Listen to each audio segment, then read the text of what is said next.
apresentar o seu trabalho e, de antemão, te agradecemos a sua presença, a honra de ter aqui conosco, trazendo um pedacinho da doutrina, um pedacinho de Tia Neiva, um pedacinho de si próprio para o engrandecimento desse nosso trabalho.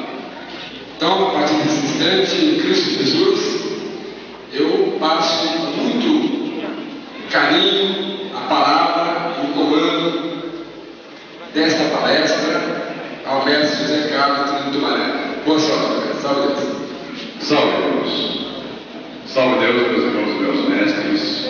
Eu que agradeço esta oportunidade de estar aqui com vocês, nesta recepção tão calorosa desse povo de Naroni, neste reencontro com esses mestres do amanhecer. E realmente fui surpreendido por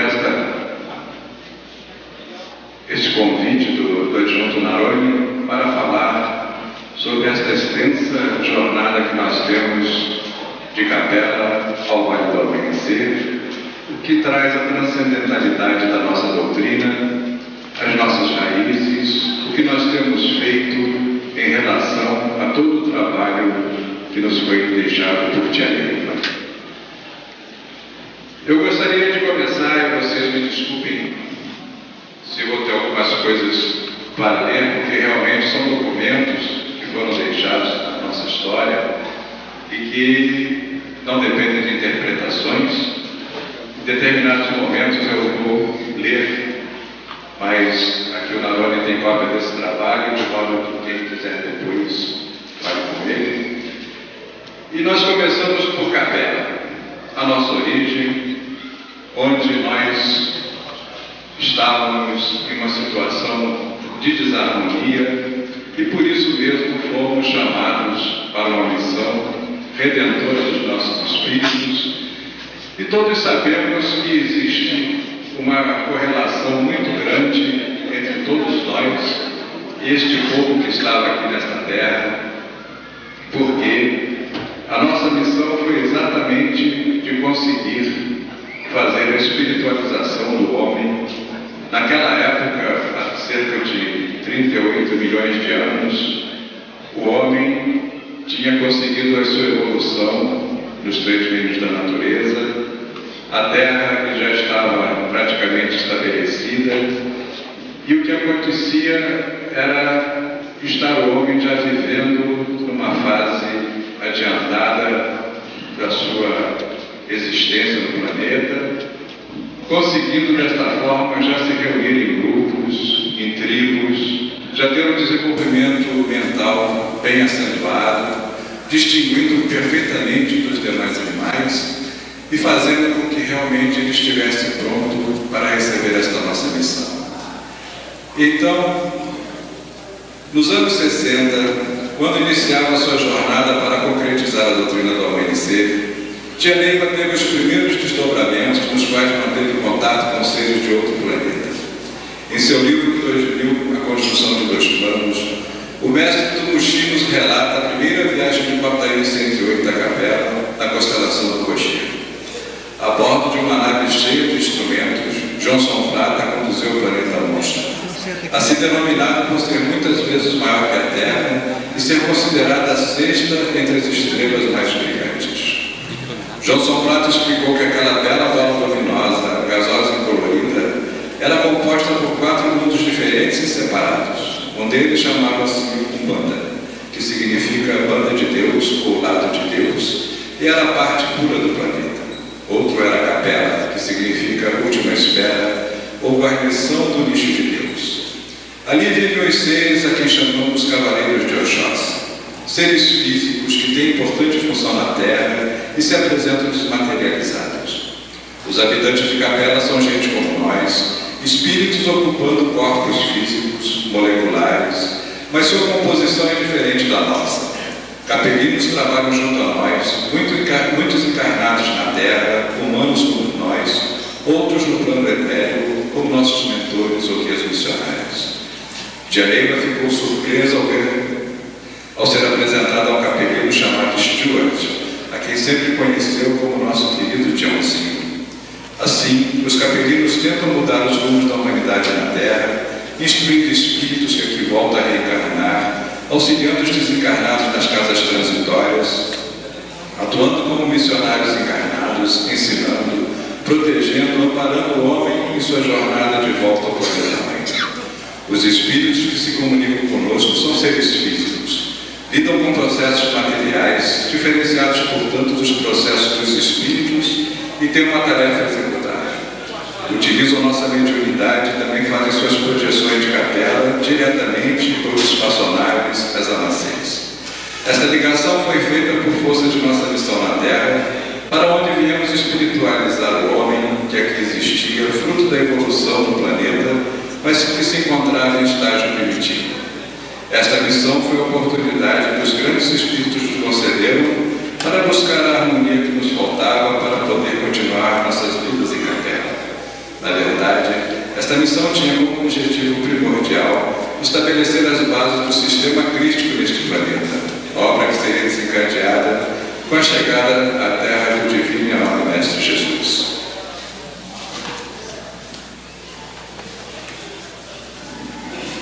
Nós temos aqui um esboço de como estava a Terra quando aqui chegamos vindos de capela.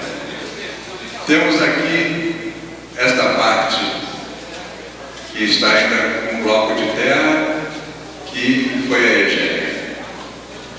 Aqui a cordilheira que se formou quando esta parte, que é a Índia, se juntou ao continente asiático, formando uma cadeia de montanhas dos Himalaias, que até hoje continua crescendo, se elevando um pouco a cada ano pela força dos movimentos das placas terrestres.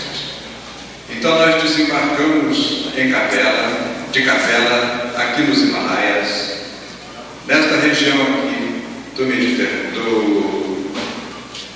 da Mesopotâmia, aqui em Egeia. Esta parte é a Hiperbórea, que nós temos em várias histórias gregas. Apolo saía de Delfos e ia para a Hiperbórea. E então a Hiperbórea é o que hoje nós temos a Groenlândia, temos o Polo Norte. Era uma terra que era chamada Terra Além do Vento Norte. Desembarcamos também na Atlântida, este verdadeiro continente que existia aqui no Oceano Atlântico, ficando mais tarde submerso. A África, o Saara ainda era mar.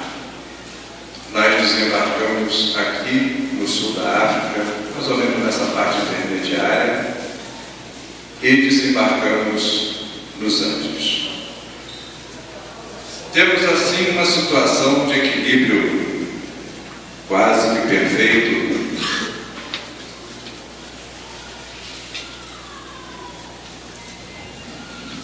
entre esses pontos de descida.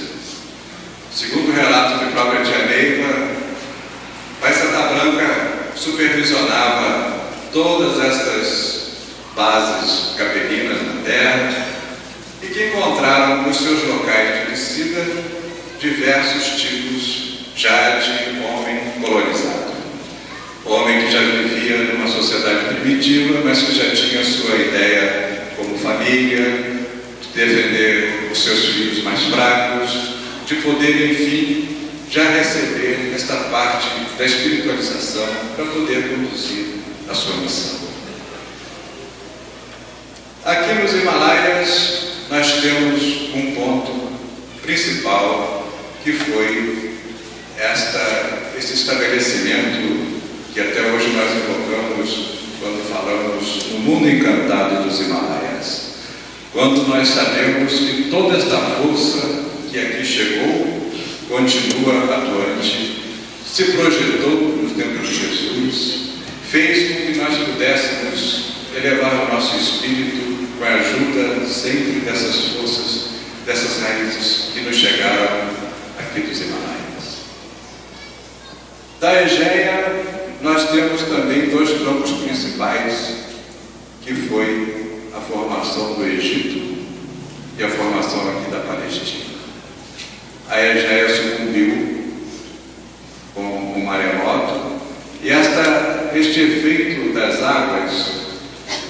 Tia Leiva falava que os equitumães eram praticamente indestrutíveis. Somente as águas poderiam destruí-los. Aconteceu conosco aqui, quando foi formado o Titicaca, que vocês sabem bem a história, que foi uma civilização equitumã, que veio o Pai Serra Branca, o Espírito, que é o Pai Serra Branca, veio e destruiu aquela civilização equitumã, formando o Lago Titicaca, que é chamado a Lágrima da Estrela Cadente. Então nós temos na Bíblia, nas outras religiões, nas outras correntes, nós temos sempre os relatos do dilúvio, o grande dilúvio destruidor, mas na realidade nós tivemos vários dilúvios que foram agindo quando era necessária uma desintegração.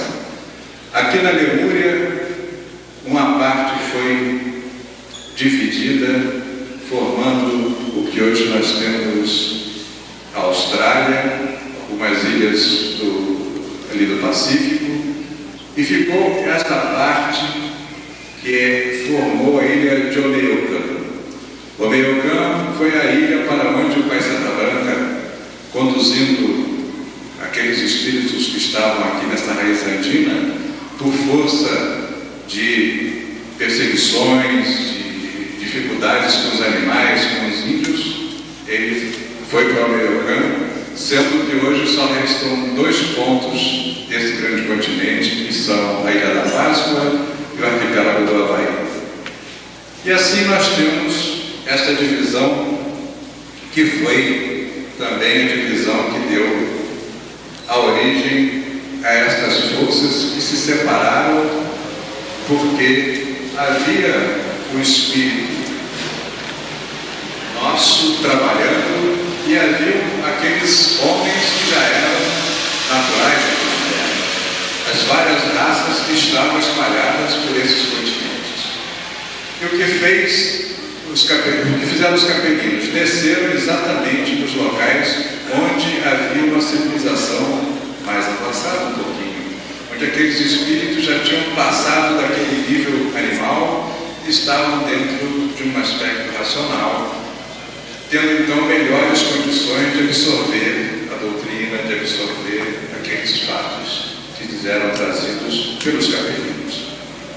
Aqui nessa região, por exemplo, até hoje são os aborígenes mais atrasados do planeta. Muitos aqui ainda não entraram nem na Idade da Pedra.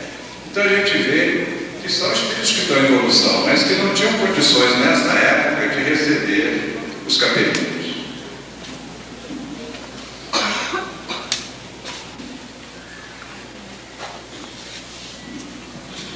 Temos assim, a partir, vamos começar aqui do Himalaia, houve uma corrente que começou a trabalhar esse povo chinês. Eles já tinham um império, eles já tinham rudimentos de conhecimentos da natureza, inclusive absorveram rapidamente essas noções do espírito através da figura de Buda.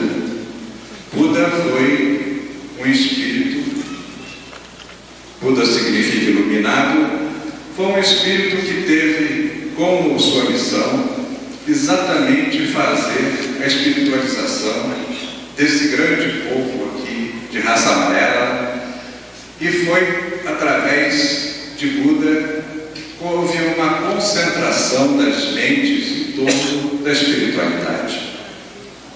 Quando, depois de Buda, houve uma divisão no budismo, nós tivemos aqui a permanência da nossa raiz do Himalaia. Tivemos, saindo aqui do Himalaia, vindo para esta região da Índia, nós tivemos o Mahayana, que é uma derivação do budismo, que foi conduzida pelo príncipe sacerdote Rama. Esta raiz chega até nós com a consagração dos adjuntos, mais tarde incorporada na nossa missão, quando nós somos Rama 2000. Tivemos o príncipe Rama, a força de Rama, de Arjuna Rama, que era responsável pelo sexto raio, que foi o grande príncipe que veio da região aqui dos arianos, que é uma raiz da Mesopotâmia, e veio até aqui para fazer, então, o encontro dessas duas raízes, da Mesopotâmia e do Himalaia, gerando Rama, o Arjuna Rama. Isso até hoje, nós puxamos essas raízes. Aqui, para esta região, foi o Ranayama, que nós deixamos de lado, e aqui continuamos puxando esta raiz, juntamente com a raiz do Himalaia, quando nós falamos dos lamas, no Dalai Lama, a força que nós puxamos, especialmente na nossa elevação de espadas. E assim nós temos este encontro já de duas raízes dentro da força que nós puxamos.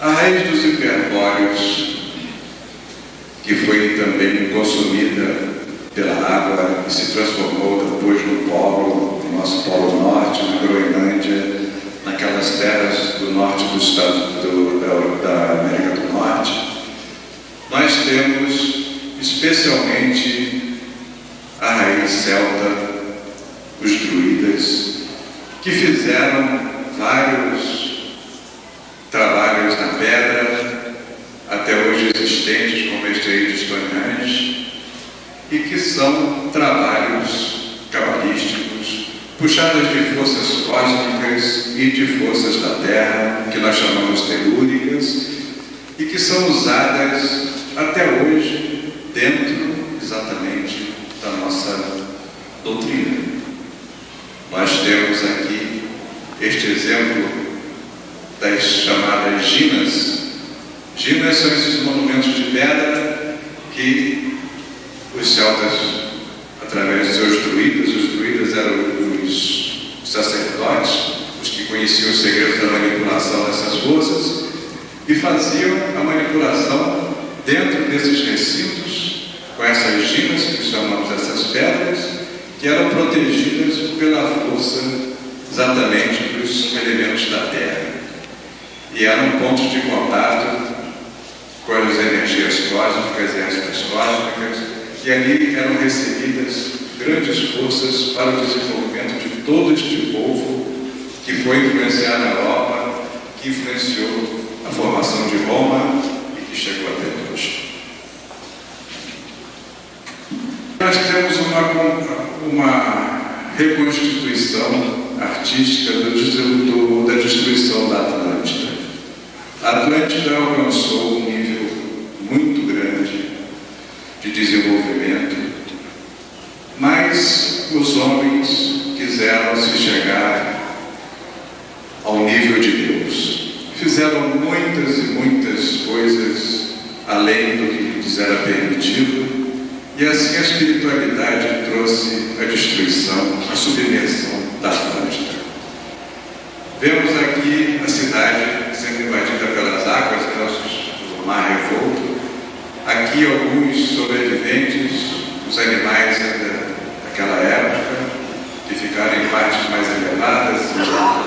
Muitos daqui então saíram, estavam em condições de escapar do maremoto, de não afundarem, de conduzirem aquela raiz para a América, para a África e para a Europa. Aqui havia três qualidades de povo em Atlântida. Havia os vermelhos, que saíram e vieram formar então as tribos dos nossos índios, especialmente nos Estados Unidos, que até hoje são denominados peles vermelhas, que foi o cruzamento dos elementos que havia, dos índios que havia na América com os atlânticos. Saiu um povo que era uma combinação, vamos dizer assim, talvez um castanho de pele castanha, que eram os sumérios, os semitas. Os semitas foram conseguiram escapar, e é claro que aqueles que conseguiram escapar eram missionários que tinham suas missões, que a espiritualidade se incumbiu de conduzi-los aonde eles deveriam estar, e outros foram para a região da Península Ibérica, formadora daqueles povos que deram origem aos portugueses e aos espanhóis.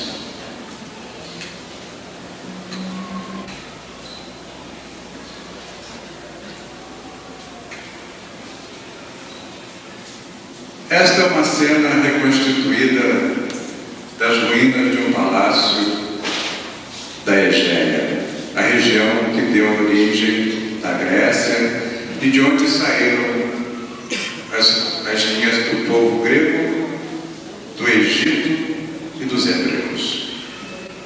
Nós vemos aqui uma situação pacífica. Estes palácios tinham essas pinturas, não havia qualquer pintura de guerra, como se não houvesse violência, houvesse sempre essa harmonia.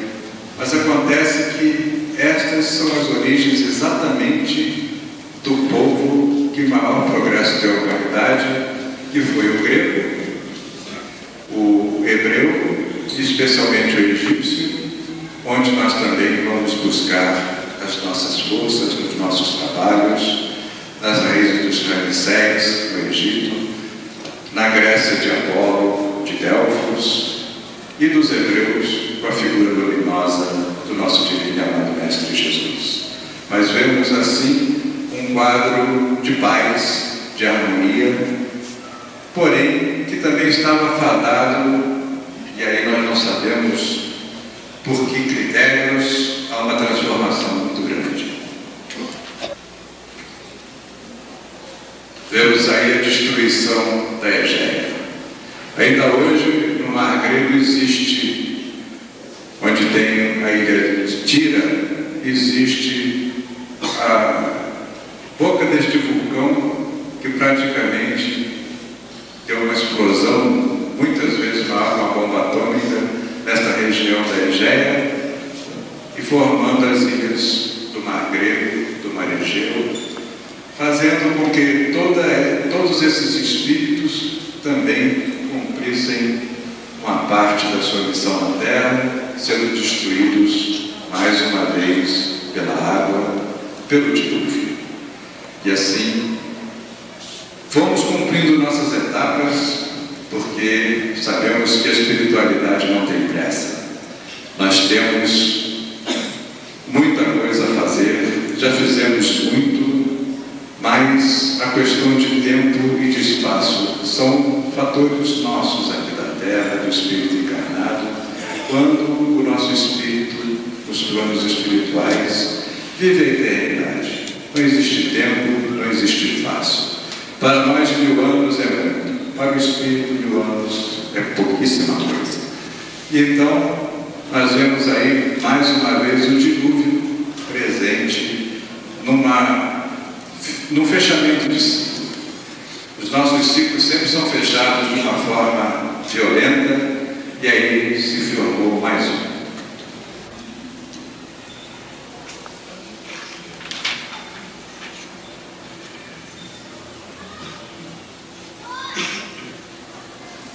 Aqui nós temos o mundo grego, depois da explosão, que é mais ou menos nesta região, que estava a Egéia, pegava toda esta parte aqui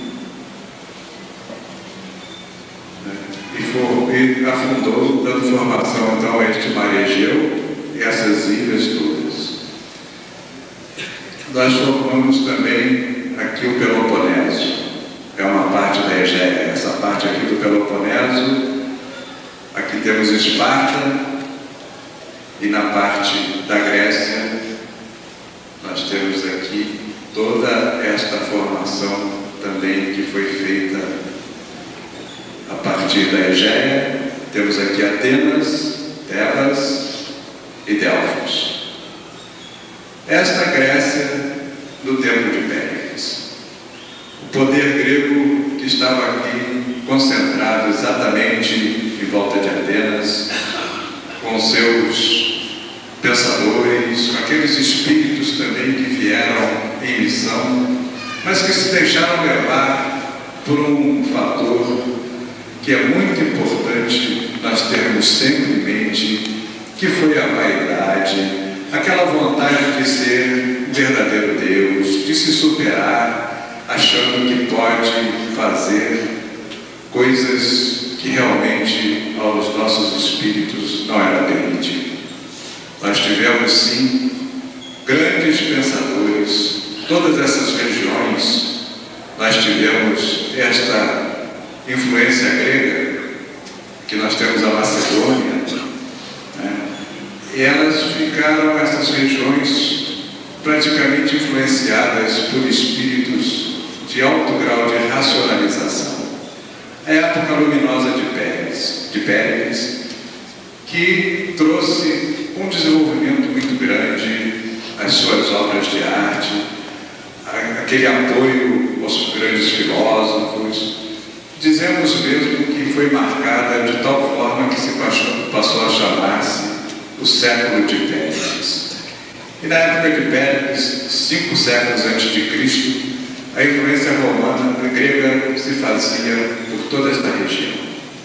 Foi a corrente, a raiz grega que saiu de Egéia e se estabeleceu. E nós, essa nossa tribo, estava aqui em Esparta. Só que conosco aconteceu o contrário. Em vez de nós nos elevarmos para a racionalização da nossa existência, para aquela composição do nosso espírito, nós fomos levados pela violência. Éramos guerreiros terríveis.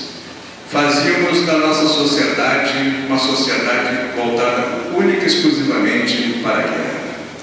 Aquele que apresentava algum defeito físico, alguma espécie de fraqueza, ele era destruído.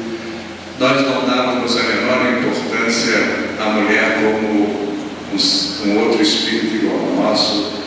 Era apenas uma função de ser a mãe, de ser a condutora dos serviços caseiros, e nós nos dedicávamos a ela. Nesta época, muitos espíritos foram desintegrados. Por quê? Não havia mais condição de recuperação. Haviam perdido toda a sua condição de espíritos a caminho de Deus. Foram então desintegrados. Foi a morte mais terrível que nós temos que temer, que é a morte do espírito. E assim, nós consideramos Esparta como o final da grande escadaria que nós andamos desde que nós chegamos de Capela.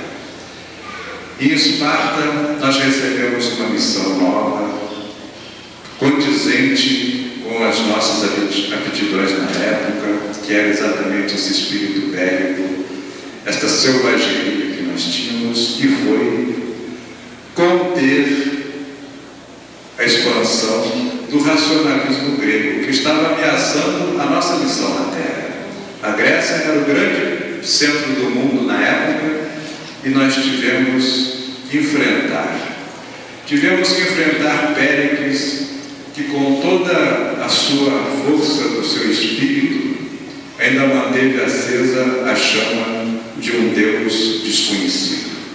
A ideia de um Deus que seria único e desconhecido. Tanto que ele tinha um altar, fez em apenas um altar que estava vazio, porque ele achava que ali era o altar de Deus, o Deus desconhecido. Mas essa ideia estava ameaçada, embora nós tivéssemos Sócrates, um grande filósofo, acreditando na reencarnação, acreditando na vida depois da morte, acreditando no Deus único, e o que sobrou para ele foi a saída pelo suicídio, porque a sociedade já estava muito racionalizada, já não aceitava aqueles conceitos de Sócrates, e então coube a nós, aqui de Esparta, sem preparo, mas com muita vontade, liquidar com a Grécia. Declaramos as guerras do Peloponeso, né? Foi a guerra exatamente daqui contra Atenas e o mundo grego. E o mundo grego, nesta época, vocês veem era bem grande. E nós nos limitávamos a esta parte aqui do Peloponeso e conseguimos, pela nossa força física, pelo nosso espírito guerreiro, destruir Esparta, destruir Atenas, destruir o Império Grego, e assim fizemos com que se mantivessem as nossas raízes, para que pudéssemos, no futuro, encontrar tudo isto que nós buscávamos, que era a nossa volta ao planeta de origem, a nossa volta à Capela. Mas nós rolamos uma escada muito grande. Nós tínhamos que começar degrau por degrau a galgar esta escada novamente, para podermos um dia chegarmos à Capela. E aqui, deste mundo grego, também saiu uma raiz que foi para a Europa, na Itália, e junto à raiz ariana dos etruscos foi formada Roma. E aqui saíram os egípcios, que tinham aqui estado em Egéia, e foram formar então a grande civilização egípcia. No Egito, nós deixamos as grandes marcas da nossa passagem, até hoje discutidas, as pirâmides, mas que foram concentradores de energia da Terra, telúrica, e energia cósmica e extracósmica. Tivemos essa nossa passagem no Egito, através das forças dos Ramsés, que até hoje também nos chegam das nossas edições, dos nossos trabalhos, e especialmente temos na Cruz do Caminho a força presente dos Ramsés e do Povo das Águas através da presença de Iemanjá. Esta foi a grande raiz nossa. Tivemos uma incorporação, uma reencarnação de Tia Neiva como Cleópatra, a grande rainha do Egito, que foi encarregada pela espiritualidade de fazer a integração com a corrente grego-romana através de Júlio César e de Marco Antônio. Essa história que todos sabem do grande amor que foi de Cleópatra e de Júlio César, fazendo a integração dessas coisas.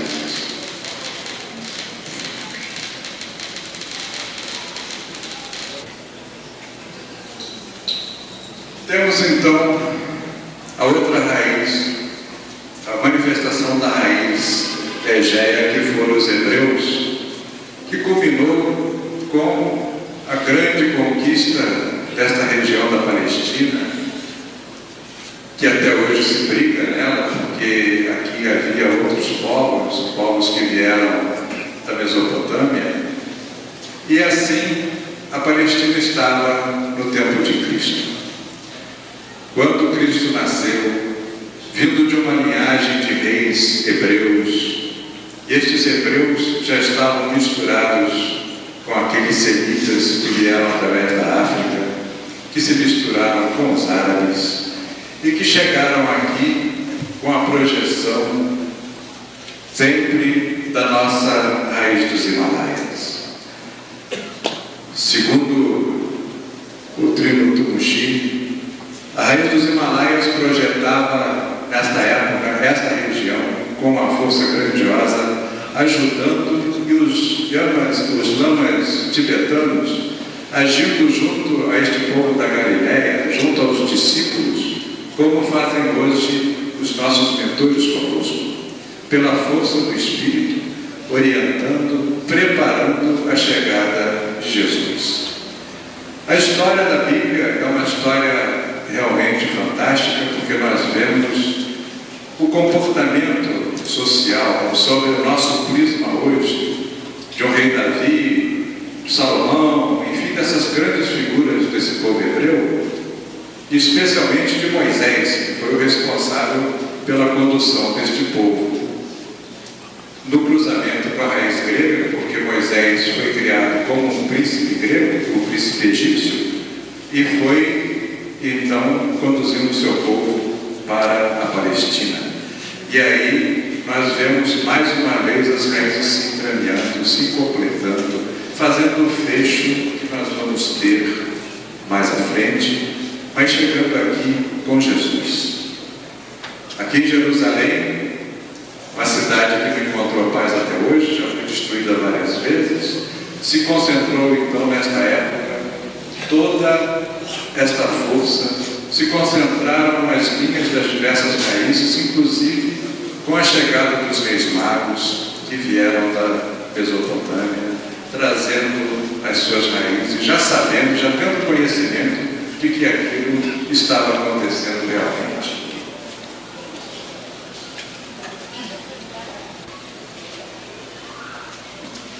Aqui é uma curiosidade, porque a gente vê várias representações de Jesus.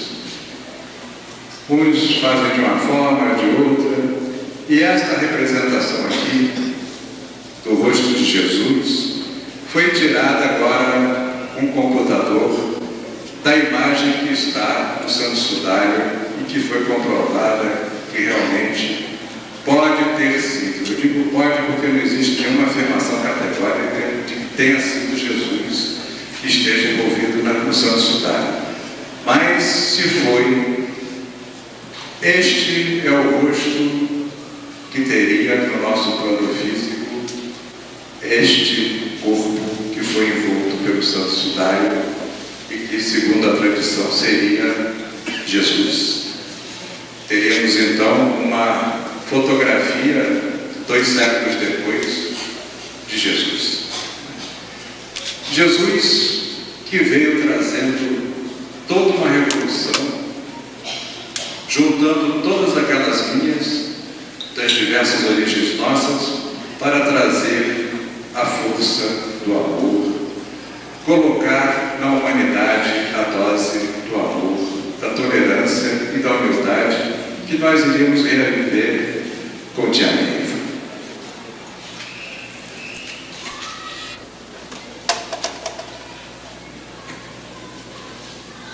Aqui nós temos a expansão do cristianismo 1 século depois de Cristo. E nós vamos vendo, e é interessante, que aqui na Europa, esta região da Europa, sempre foi o centro do desenvolvimento da humanidade. É a nossa civilização mais antiga, é onde nós temos, aqui vieram as forças, as linhas dos hiperbóreos. Daqui vieram as forças dos Himalaias e da Mesopotâmia. Aqui foi gerada a força da Egéia. E toda essa extensão em volta do Mediterrâneo sempre foi fruto de conquistas, porque integravam este centro, vamos dizer, seria o centro da Terra em termos de evolução, de espiritualização. E esta é a expansão 1000 anos depois de Cristo, com o trabalho dos discípulos e depois de monges, estava evoluindo exatamente em cima desta região, sempre marcada pelas mudanças, pelas modificações na Europa e seus arredores. Aqui nós temos São Francisco de Assis, que foi uma reencarnação de Pai Santa Branca. São Francisco de Assis foi o que trouxe, principalmente a Igreja Católica, que já estava há 1260 anos, implantada aqui na Terra, mas São Francisco, nesse espírito de Pai Santa Branca, trouxe a lição de humildade, de amor, especialmente ao lado de Clara de Assis, que era sua alma gêmea, Mãe Ara, que fizeram naquele século XIII, onde havia tanto desperdício da parte material em detrimento da parte espiritual. Ele trouxe aquela lição de fé, de amor, de trazer perante o Papa na época. São Francisco, vocês talvez muitos conheçam a história, outros não. Ele era filho de um grande comerciante em Assis, uma cidade da Itália, mas ele se revoltou quando viu a forma que eram tratados os empregados de seu pai. Ele tinha uma grande venda de tecidos, uma loja grande, fazia tingimentos, e um dia Francisco se revoltou contra aquela forma, que eram verdadeiros animais ali trabalhando sem condições. Ele então resolveu, deu um monte de fazendas para todos, o pai estava viajando, libertou todo mundo, dispensou, e quando o pai dele voltou, achou que ele estava maluco. Então, meu filho ficou maluco, aquela coisa toda, e houve uma série de acontecimentos que levaram Francisco, então, a se libertar do pai. O pai havia levado ele na praça pública, diante do bispo, que era naquela época a maior autoridade, para que julgasse se ele estava maluco ou não, se ele tinha tido o direito de dar os bens dele e da família, que ele deu para os empregados, distribuiu pelos pobres. E então Francisco, ali perante aquele público que estava assistindo ao acontecimento, ele ficou nu, se despiu, pegou a roupa e entregou para o pai. Isto aqui você me deu, eu te devolvo. Né? E saiu. E foi.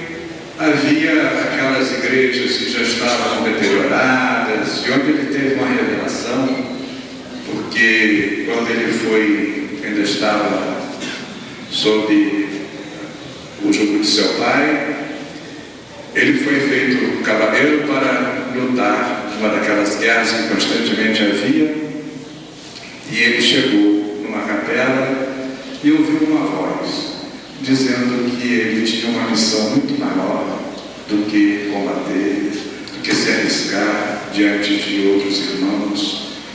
E ele voltou e foi preso porque estava desertando, zombaram dele e já deram ele mesmo como maluco.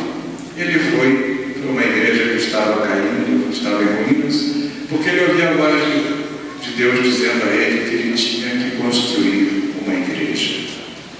E ele achou que a missão estava naquela igreja. Foi com muito sacrifício, ele sozinho primeiro, carregando as pedras, fazendo, depois outros se juntaram. Ele e Clara estavam sempre juntos.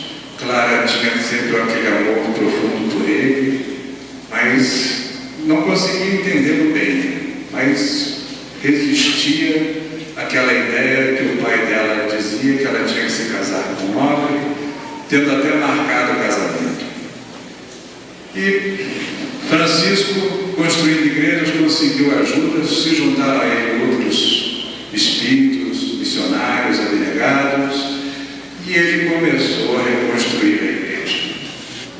Fez aquela, depois ficou aguardando a comunicação de Deus, se realmente ele tinha satisfeito aquele pedido. E não houve nenhuma manifestação. Ele então se dedicou a uma outra igreja.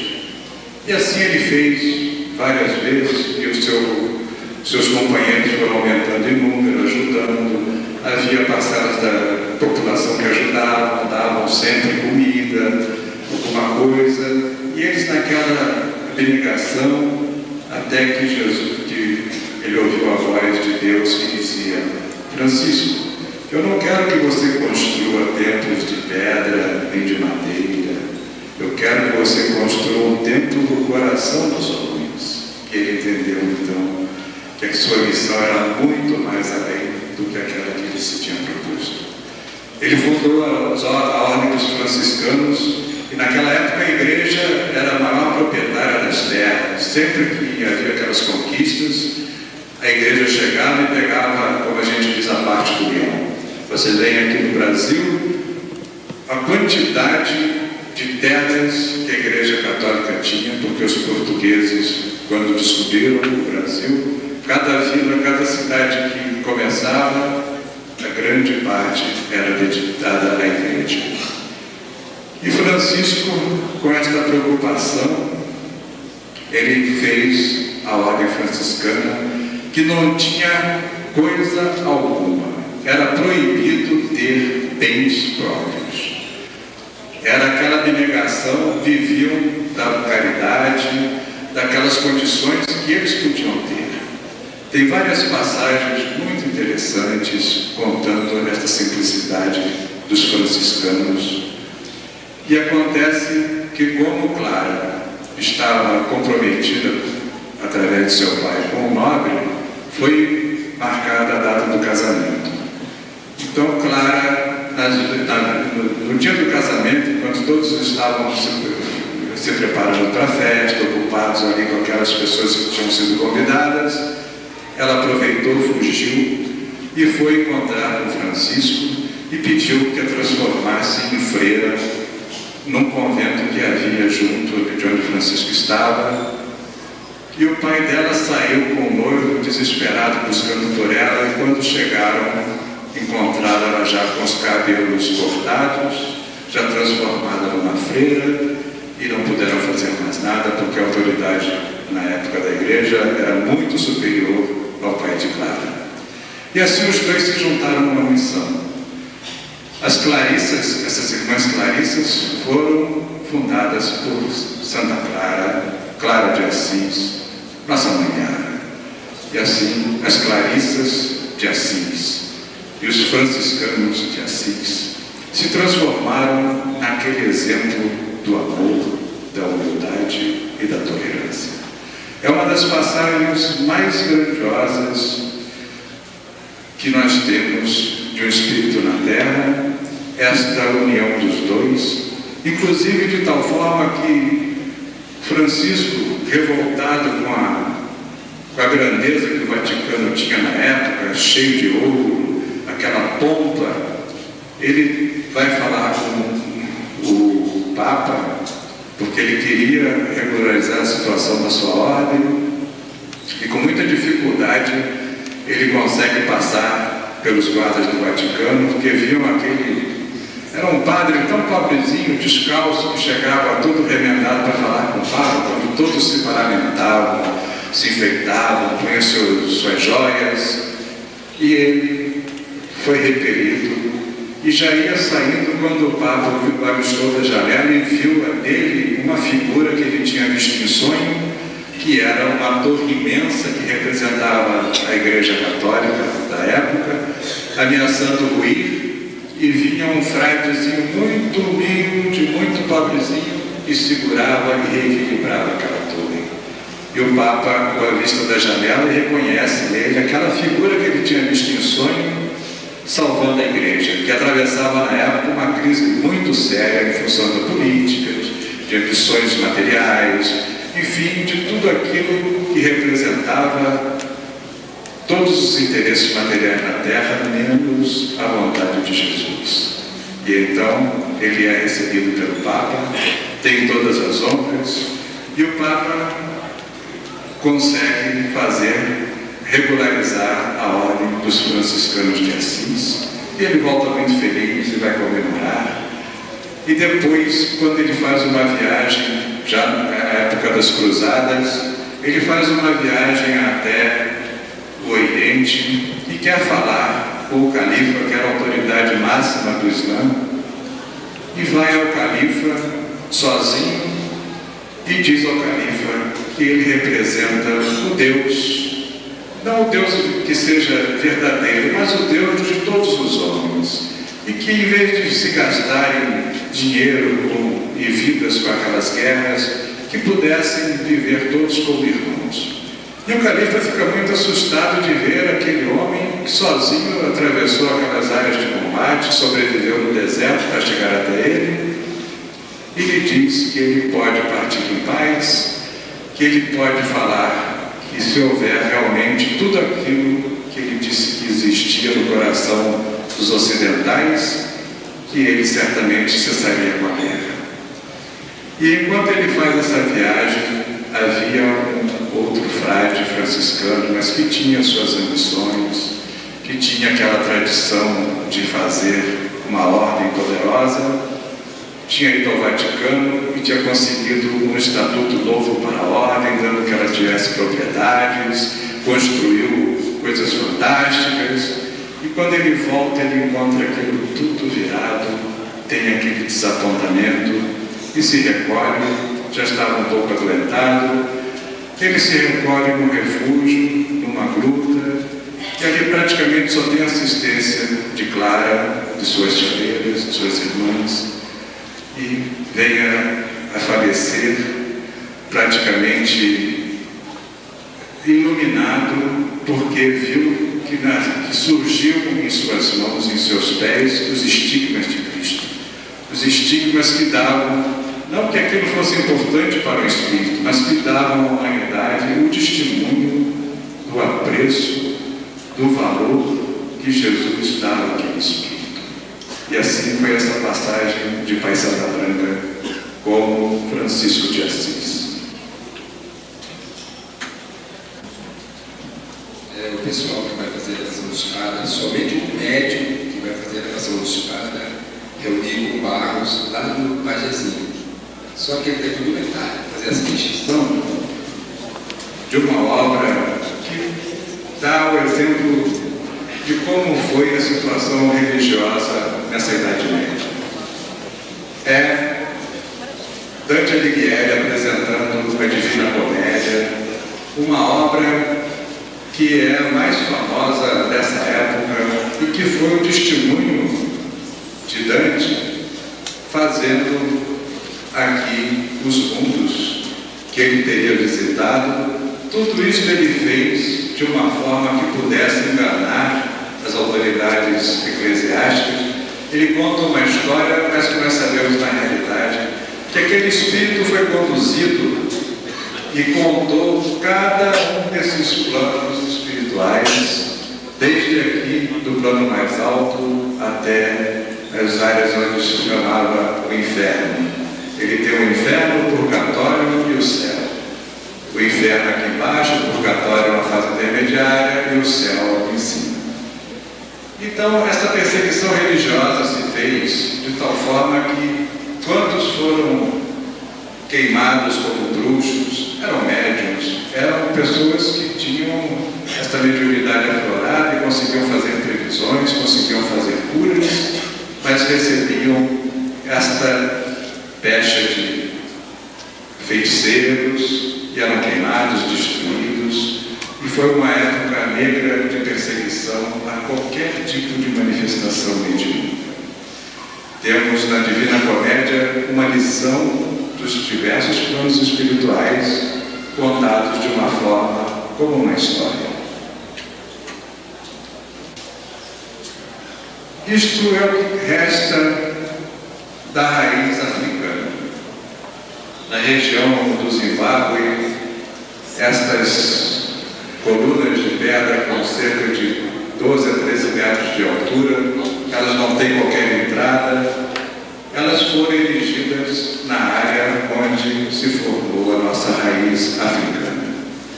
A África como um país, como uma região também de espíritos, de homens ainda em elevação muito pequena de noções sociais, noções técnicas, ela teve um processo muito grande de desgaste e um sacrifício bem maior de todo este grupo capelino que aqui chegou e que formou, talvez por força da sua própria condição de isolamento, de não poder se transmitir através daquele povo local, eles tiveram aqui uma concentração que determinou a formação do oráculo de Ariano.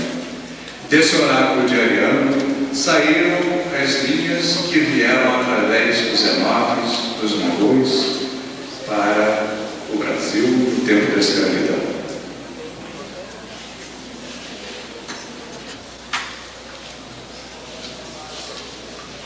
Esta raiz africana se expandiu pelo litoral leste da África e encontram-se nessas regiões litorâneas várias construções, várias cidades de pedra que até hoje os exploradores, os pesquisadores não conseguem explicar e que vão desde aquela zona central do Zimbábue, onde houve o estabelecimento dos capelinos, ela vai subindo pela costa da África até chegar no Mar Vermelho, e do lado da Península Arábica nós vamos encontrar o grande elo desta corrente africana com a corrente hebreia, que é o Palácio da Rainha de Saba. Só restam praticamente essas ruínas, mas aqui se desenvolveu uma civilização poderosa, especialmente dos núbios, que deram ao lado da Península Arábica o reino de Sabá, e a Núbia na África, junto ao Egito, formando uma série de dinastias núbias, a força integrada da raiz africana com a egípcia. E assim nós temos na nossa estrela de Meru, na estrela de sublimação, os núcleos de Amon-Ra. Este encontro desta nossa origem com as forças do Egito, junto às fêmeas que vão participar do trabalho. Os seus mestres representam os núcleos de Amon-Ra, isto é, esta força cruzada com a força dos egípcios.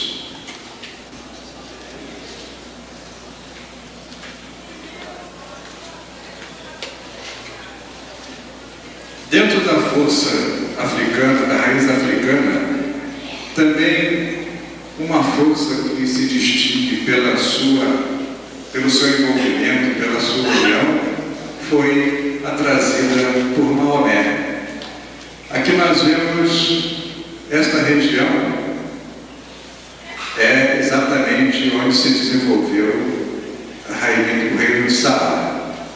Esta parte aqui foram os núbios e os árabes que estavam formados aqui, recebendo a parte da raiz africana e a parte que veio da Atlântida através dos semitas. Eles se fizeram aqui presentes em toda esta região. Porém, eram tribos muito dispersas. Havia uma série de deuses, havia uma confusão muito grande quando surge Maomé. Maomé já havia o cristianismo sido implantado, mas Maomé fez a unificação dessas forças. Ele juntou, ele fez o